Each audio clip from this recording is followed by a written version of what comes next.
Hello friends, આજના વિડીયોમાં આપણે જે ટાટ એચએસ અને એસની અંદર પહેલો પાર્ટ આવે છે ગુજરાતી ભાષા સજ્જતા, એનું આપણે આ ચોથા નંબરનું મોડલ પેપર જોઈ રહ્યા છીએ. અગાઉ આપણે પહેલાં 1 થી 3 મોડલ પેપર બનાવેલા છે, આપણી ચેનલ ઉપર મળી જશે. તો આપણે આ ચોથા નંબરનું જોઈશે. પહેલો પ્રશ્ન છે, એમાં નીચે આપેલ વિષય પર 250 થી 300 શબ્દોમાં નિબંધ લખો. તો પહેલો છે સ્વતંત્રતા પછી ભારતના બંધારણમાં કરાયેલા સુધારાઓ, અને બીજું છે ઈ કોમર્સથી ફાયદો કે નુકસાન. તો પહેલો જોઈએ, સ્વતંત્ર પછી ભારતના બંધારણમાં કરાયેલા સુધારાઓ. તો અહીંયા પહેલું વાક્ય એડ કરીશું. સુધારો ન કરી શકાય તેવું બંધારણ એ સમયની અથવા સમય પર સૌથી વધુ અત્યાચાર કે ખરાબ ઘટના છે એવું મલફોર્ડે કીધેલું છે. તો આ એક વાક્ય છે ઇમ્પોર્ટન્ટ. ભારતીય બંધારણમાં સુધારો કરવા માટેની જોગવાઈ બંધારણના ભાગ 20 અનુચ્છેદ 398માં કરવામાં આવેલી છે. તો આ સંપૂર્ણ ડિટેલ છે. પછી 24મો બંધારણીય સુધારો 1971, 42મો બંધારણીય સુધારો 1976 વિશે માહિતી, 44મા બંધારણીય સુધારામાં 42મા બંધારણીય સુધારાની ખામીને દૂર કરવામાં આવી, 52મો બંધારણીય સુધારો 1985, પછી 86મા બંધારણીય સુધારો 2002માં અનુચ્છેદ 21A જોડવામાં આવ્યો, જેમાં ઉંમર વર્ષ 6 થી 14 વર્ષના બાળકોને મફત અને ફરજિયાત શિક્ષણનો મૂળભૂત અધિકાર. પછી 73મા બંધારણ સુધારો, 86મા બંધારણ સુધારામાં અનુચ્છેદ 21A જોડવામાં આવ્યો. તો એ રીતના 91મો બંધારણ સુધારો 2003, 100મો બંધારણ સુધારો 2015, 101મો બંધારણ સુધારો 2016, 100મો બંધારણ સુધારો 2019માં, 104મો બંધારણ સુધારો 2019માં.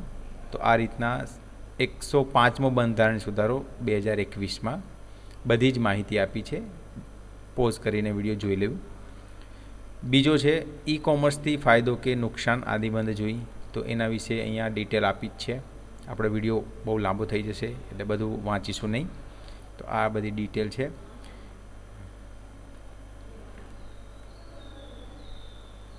વિડીયો પોઝ કરીને તમારે જોઈ લેવી.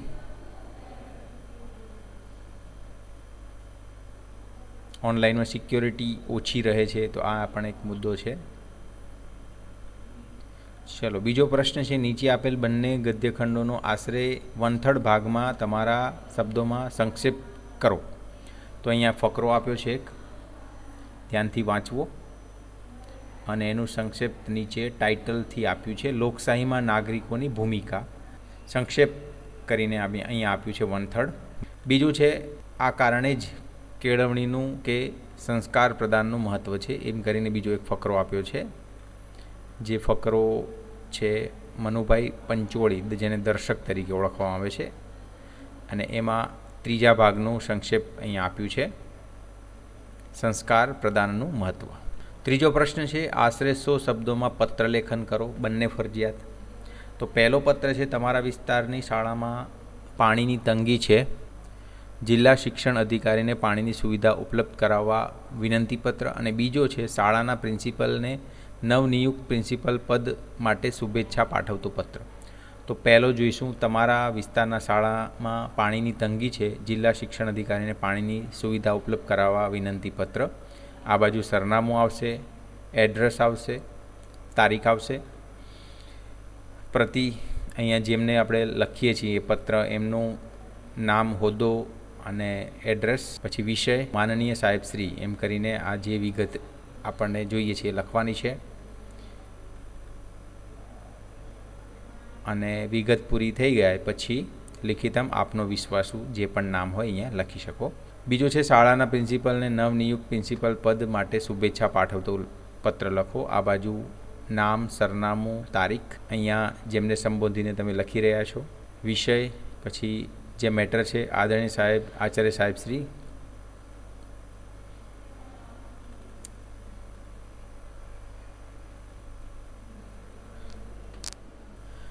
તો આ રીતના આખો પત્ર લખેલ છે. પ્રશ્ન નંબર 4, નીચે આપેલા વિષય પર વર્તમાન પત્રમાં પ્રકાશિત કરવા 150 શબ્દોમાં ચર્ચાપત્ર લખો, બંને ફરજિયાત. તો યુવા પેઢીમાં વાંચનનું જતન કરવા માટેનો ચર્ચાપત્ર તૈયાર કરો. અને બીજું છે, દેશમાં સમાન નાગરિક ધારો યુનિફોર્મ સિવિલ કોડ યુસીસીને લાગુ કરવાની વર્તમાન ઉપયોગિતા સમજાવતું ચર્ચાપત્ર લખો.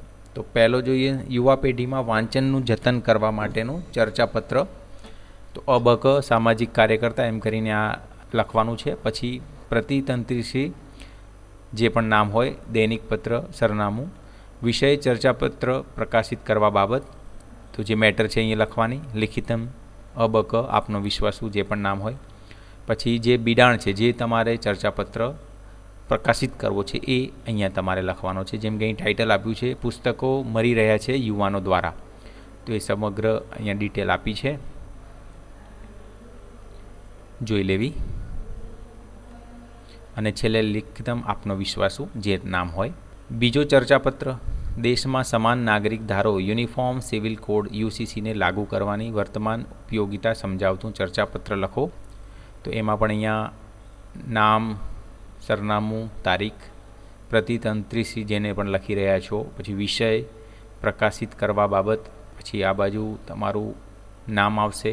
બિડાણ ચર્ચાપત્ર, સમાન નાગરિક ધારો ન્યાયી સમાજની અનિવાર્યતા, આ ટાઇટલ અવશ્ય હોવું જોઈએ મિત્રો, અને આ ખાસ એક લાઈન તમે લખી શકો તો સારું છે. પછી બિડાણ જે છે આખું અહીંયા આપ્યું છે.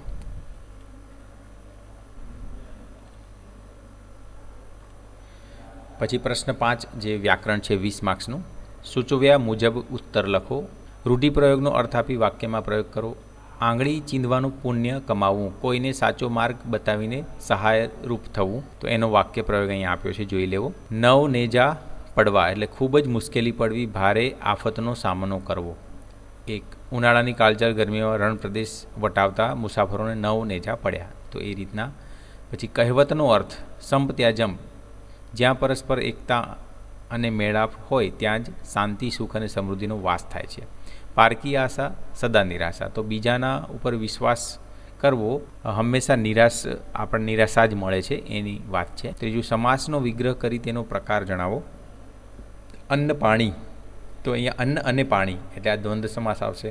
સજ્જન એટલે આ કર્મધારી સમાસ આવશે. નીચે આપેલી પંક્તિઓનો છંદ ઓળખાવો. તો સૌંદર્ય વેડફી દેતા નાના સુંદરતા મળે, સૌંદર્ય પામતા પહેલાં સૌંદર્ય બનવું પડે, આ કલાપીનું છે અને આ અનુષ્ટુપ છંદ આવશે. બીજું છે બધો પી આકંઠ પ્રણય ભુવનોને કહીશ હું, આ ઉમાશંકર જોશીનું છે, શિખરણી છંદ છે. પાંચમું છે નીચે આપેલી પંક્તિઓના અલંકાર ઓળખાવો. તો વૃક્ષો ઋતુની રાહ જોતા બેઠા હતા, તો આ સજીવારોપણ અલંકાર છે. સજીવારોપણમાં શું આવે મિત્રો, જ્યારે કોઈ નિર્જીવ વસ્તુ હોય અને સજીવ જેવી વાત કરીએ, અહીંયા વૃક્ષોની રાહ જોતા બેઠા હતા એની વાત છે, એટલે સજીવારોપણ આવે.